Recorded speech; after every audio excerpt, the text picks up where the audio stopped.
I've always been afraid of women.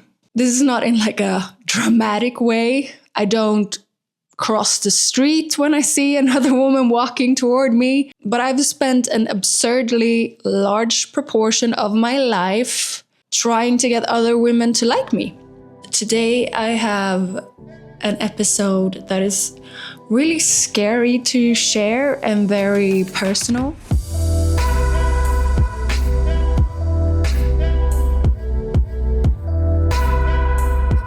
Welcome back to the Velvet Intellectual, the show where we take glamour just as seriously as substance. I'm your host, Emma Martinez Arpstrand. I'm a mom of twins, a journalist, writer, and aesthetics lover. I'm sitting right now in my living room. Me and my husband, we bought this place a few months ago after saving for years. And the thing we could afford was this very rundown apartment where the old dude had lived before, and he smoked inside. My husband is a plumber, and we actually renovated this whole thing by ourselves. So it's very pleasing to be sitting in my very nice living room, knowing what it looked like before.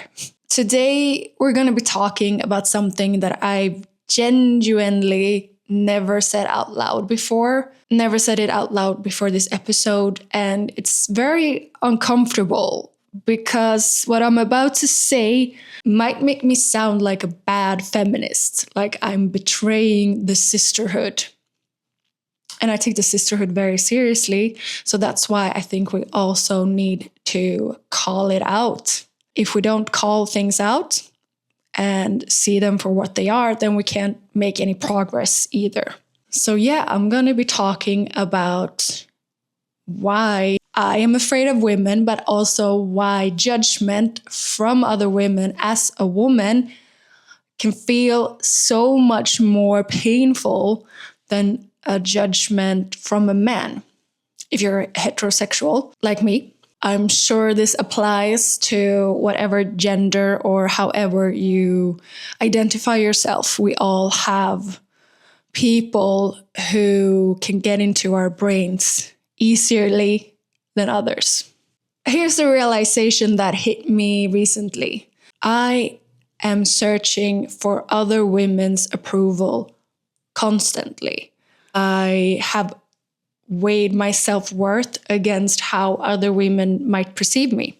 But I've spent an absurdly large proportion of my life trying to get other women to like me.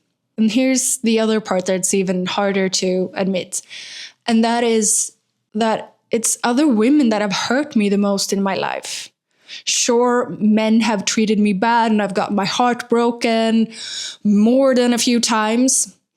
But when I think back to those scenarios that have been like going over in my head, it's been interactions with other women, and mainly interactions where they have ghosted me.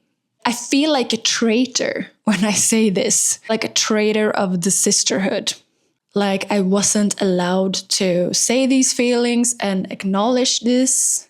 But then I came across a book that changed how I thought about this entirely. It's called Woman's Inhumanity to Woman by Phyllis Chesler. And she's an emerita professor of psychology and women's studies. And she spent over 20 years and hundreds of interviews building a case that a lot of us feel but rarely say out loud. It's that women's aggression toward other women is real. And it's usually very indirect. It's not a slap. It's a look. So it's not a public fight. It's not a slap. It's silence and it's eye contact that could summarize a whole boardrooms of criticism toward you. And there's actual research why this happened between women. So Tracy Vaillancourt, a professor at the University of Ottawa, has spent her career studying this. So her research found that this kind of indirect aggression actually works as a strategy. It makes the target shrink It reduces her willingness to even compete in the first place. In one of Tracy's experiments, women were briefly exposed to a very attractive, well put together woman, and that made them feel way more dissatisfaction with their own bodies than if they saw like a plainer looking woman. So we absorb the comparison, whether we want it or not. So keep that in mind, because now I want to tell you a personal story that starts with a stick of cucumber. So I still remember this very, very clearly.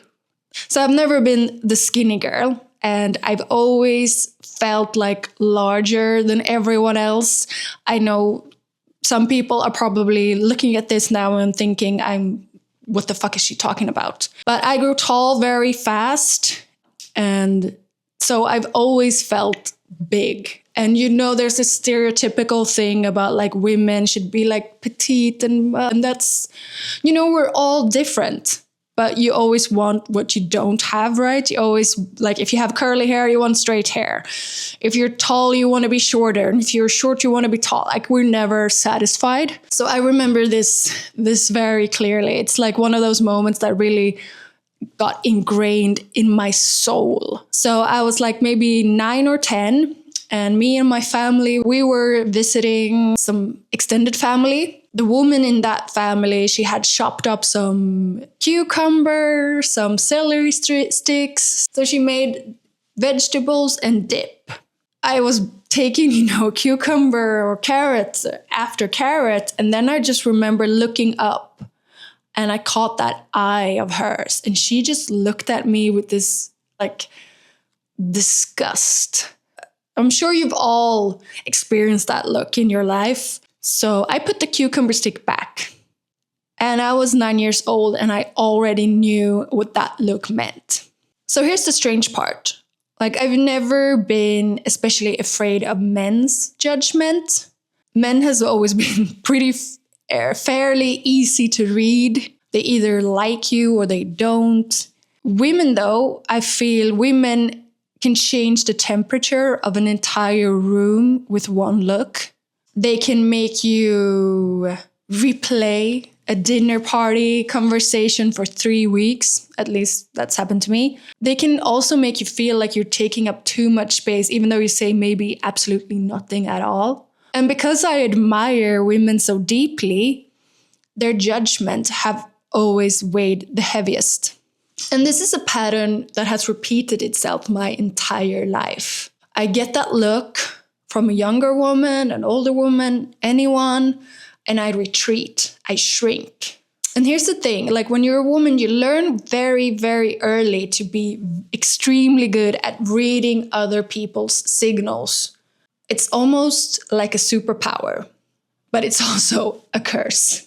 So when you're a woman, you grow up, you learn to become fluent in a language most people don't even know is being spoken. And I've built so much of my self-image through other women. When I think about who actually inspires me, it's other women. But here's the problem with the silent looks, the unspoken judgments. They rarely have that much to do with me at all. They're actually more about the person sending them. Her own insecurities, her own threshold for what is acceptable to be. Now, we talk about rejection a lot in romantic terms. And while it's horrible to be rejected romantically, I actually think it hurts more to be rejected by other women or by friends. Because that kind of rejection, you can't blame it on like chemistry or attraction. You can't like rationalize it that way. It's something more fundamental. It's not being worthy of being liked for who you are.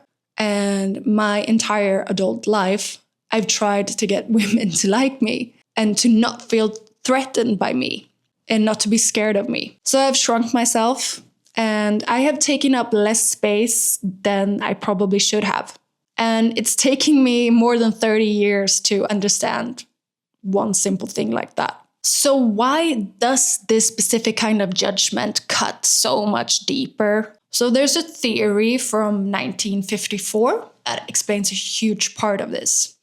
It's Leon Festinger's social comparison theory. So the core idea here is that we evaluate ourselves by comparing ourselves to others.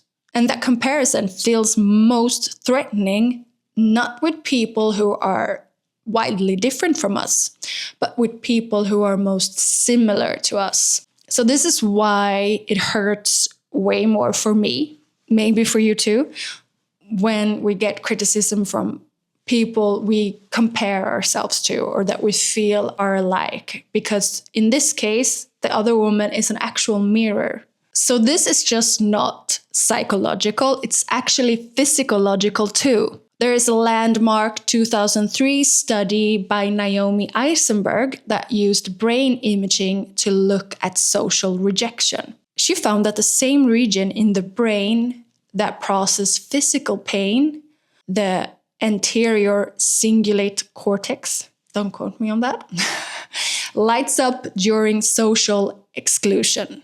So social pain and physical pain aren't just similar metaphors. So they actually share natural machinery.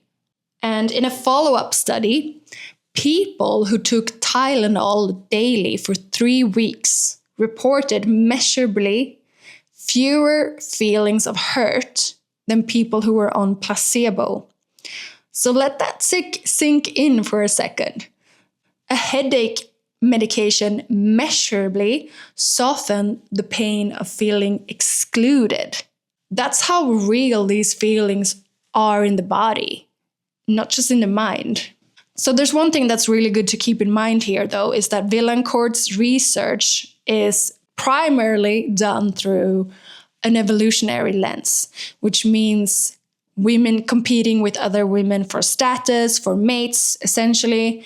But there's also very real and cultural and social explanation for this. And that's why Chesler's book is the perfect example for this, because it takes up the idea that women are conditioned. We are conditioned from childhood to police each other's behavior because we all internalize these very narrow rules of what it's like to be female. And there's an older theory and concept on this too that is worth mentioning. It's from the 1970s and it's called the Queen Bee syndrome. And its concept, it's about women in male-dominated environments judge each other harsher. But it's also a very dated theory and it has been challenged since. So I don't think it says the whole story either. I think everything here that we talked about in one way or another complete the other theory, the other research, and that together they can bring in like the broader view. So probably, honestly, it's both. Something evolutionary, something cultural that's feeding each other, like this endless loop that's been running and running and running for a very, very long time. And I think it's very easy to be a modern woman today saying that you don't judge other women, that you want other women to succeed and be happy and successful. But I mean, we're also just humans and we also have that big part of envy in us. And it's really easy to fall into that trap of envy. No matter your sex, no matter who you are, your identity, we all judge and we all have to be careful not to take our judgment for truth.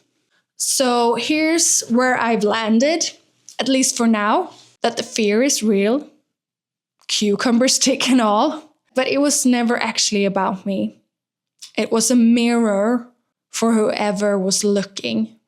It was her own insecurities, her own line of what she could tolerate someone else being. So I want to ask you something, and I want you to be honest and raw with me here. What was the look, the comment, the silence that said everything, I guarantee you have one. I guarantee you can picture that room. You can picture that face in your head, write it out, and then let it go. And I leave you with that one line that took me over 30 years to actually believe. If other women talk about you, like, who does she think she is? You're probably on the right track, because we never talk about mediocre people. So keep that in mind when you feel heartbreaking, that you're probably not a mediocre person, and who wants to be? Anyway, this one hit really close to home.